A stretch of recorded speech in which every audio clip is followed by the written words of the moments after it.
Hello दोस्तों, फिर से आप सभी का स्वागत है मेरे यूट्यूब चैनल पे। आज अपन बात करेंगे पार्ट 2 की। पार्ट 1 में आपने जाना कि देसी घी किसके लिए आते थे और जेल में देसी घी किन औरतों को मिलता था।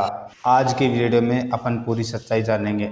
अगर आपने पार्ट 1 नहीं देखा है तो इस वीडियो के आई बटन में आपको पार्ट 1 का लिंक मिल जाएगा। वीडियो को ज़रूर देख लेना। चलो अपन बात करते हैं पार्ट 2 की। मैंने दिन के समय घर में अपनी नींद पूरी कर ली ताकि वहाँ रात को जाग सकूं। रात में 9 बजे ही मैंने देखा लेडी कांस्टेबल चोरी चोरी कहीं जा रही है। मैंने सोचा कि इसके पीछे जाकर देखती हूँ और मैं धीरे धीरे उसका पीछा करने लगी कि वो कहाँ जाती है। मैंने जो देखा उसने मुझे चौकन्ना कर दिया, क्योंकि एक अंधेरे कमरे में वो कैदी मुजरिम औरतों को देसी घी दे रही थी। पहली चौंका देने वाली बात तो ये थी कि रात को इस वक्त देसी घी खाने की क्या ज़रूरत थी, और ज़बरदस्त बात ये कि जेल के आखिरी वाले अंधेरे वाले कमरे में जाने की क्या तुक बनता है। मैंने 2-3 दिन यही सीन देखा। इसके अलावा कोई और ज़बरदस्त बात मेरी गिरफ्त में न आ सकी। मैं कुछ भी पूछकर इनको सख्त करने का मौका नहीं दे सकती थी, इसलिए मैं चुपचाप सब कुछ देख रही थी कि कभी तो मौका आएगा कि कोई और सबूत मिलेंगे। और सबूत आखिर एक दिन मिल ही गया। उस दिन रात के 11 बजे थे।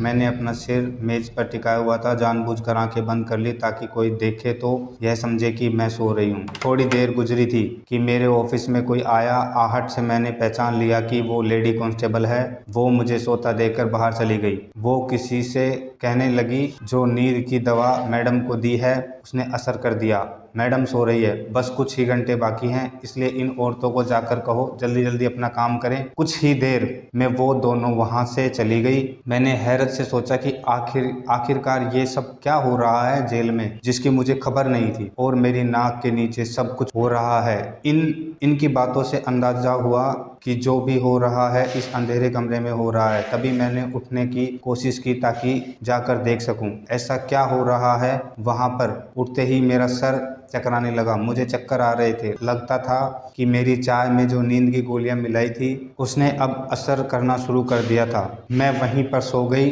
और सुबह तक मुझे कुछ खबर नहीं हुई कि मैं कहां पर हूं। सुबह उठी तो सर भारी हो रहा था, इसलिए घर चली गई। घर जाने से पहले इन औरतों की सेल की तरफ आई ताकि कोई बात इनके बारे में पता कर सकूं, मगर वहां पर सब ठीक लगा तो मैं वापस घर आ गई। घर आकर मैं सोचती रही कि इस कांस्टेबल के साथ दूसरा शख्स कौन था जिसने वो बात करी थी। इसके बाद मैं रात को दोबारा ड्यूटी पर गई। मैंने फैसला कर लिया था कि मुझे क्या करना है। मुझे कल की तरह चाय पेश की जाएगी, मगर आज मैं वो पीऊंगी नहीं। वॉश बेसिन में खाली कर दिया कप, आंखें बंद कर ली। थोड़ी देर बाद वो कप लेने आई तो मुझे सोता हुआ देख कर तसल्ली भरे अंदाज में बाहर चली गई। थोड़ी देर बाद मैं भी बाहर निकल आई। रात के 11 बज रहे थे। जेल में हर तरफ की लाइट बंद थी, हर तरफ अंधेरा ही अंधेरा था। मैं चुपचाप उस तरफ बढ़ गई जहां पर अंधेरे कमरे में वो औरतें रहती थी जो रोज देसी घी खाती थी। लेकिन आज वहां उस कमरे में अंधेरा नहीं था। किसी ने मोबाइल की टॉर्च ऑन करके रखी थी। मैं उन सब पर चिल्लाई और मैंने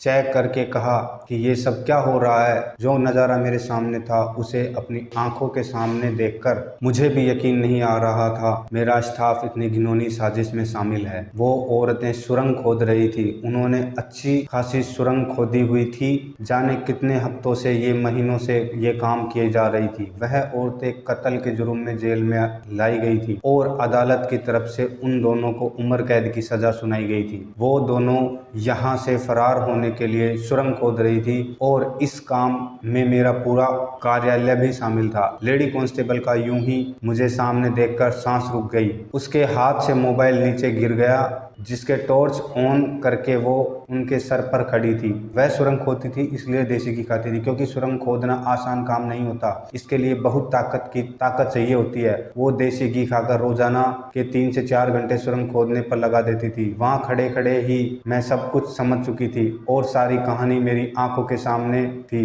और मैं सब कुछ समझ गई थी। मैंने लेडी कांस्टेबल को पूछा, और कौन तुम्हारे साथ मिला हुआ है? कल मैंने तुम्हें किसी से बात करते हुए सुना था। वो कौन था? वो बहुत घबराई हुई थी। मेरे बार बार पूछने पर भी उसने कुछ नहीं बताया, तो मैंने कहा कि ठीक है, मैं हाई कमीशन से बात करूंगी। जब तुम्हें नौकरी से निकाला जाएगा तो तुम्हें पता चलेगा। मेरी बात सुनकर वो बहुत ज्यादा डर गई थी। कहने लगी, प्लीज किसी को फोन मत कीजिए। अभी मैंने फ़ोन उठाया ही था कि मेरे सर पर किसी ने बहुत ज़ोर से वार किया और मैं वहीं बेहोश होकर गिर गई। होश में आई तो मैंने देखा कि मैं खुद भी जेल के ही एक कमरे में कैद थी। मुझे याद आया कि मैं फ़ोन करके जानकारी देने वाली थी। किसी ने मेरे सर पर वार कर दिया, वो लेडी कांस्टेबल के अलावा और कोई नहीं हो सकता। इसी ने अपना राज खुल जाने के डर से मेरे सिर पर वार किया होगा। मैं होश में आई तो देखा कि वो अकेली नहीं थी। जो साथी उसका साथ देने की कोशिश कर रही थी, वो साथी उस वक्त उसके साथ मौजूद थी। लेकिन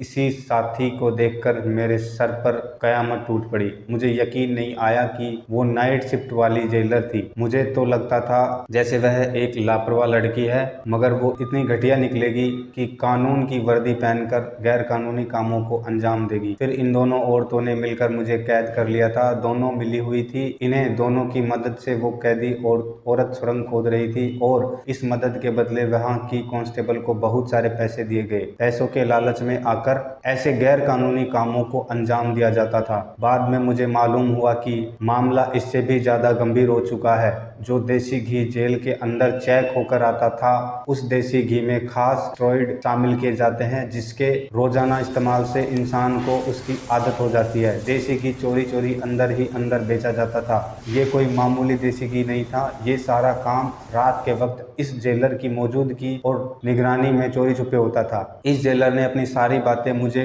खुद अपने मुंह से बताई। उसने अपने सारे जुर्म मेरे सामने कबूल किए, लेकिन उसको यह नहीं पता था कि मैंने इस कमरे में कैमरा लगाया हुआ था।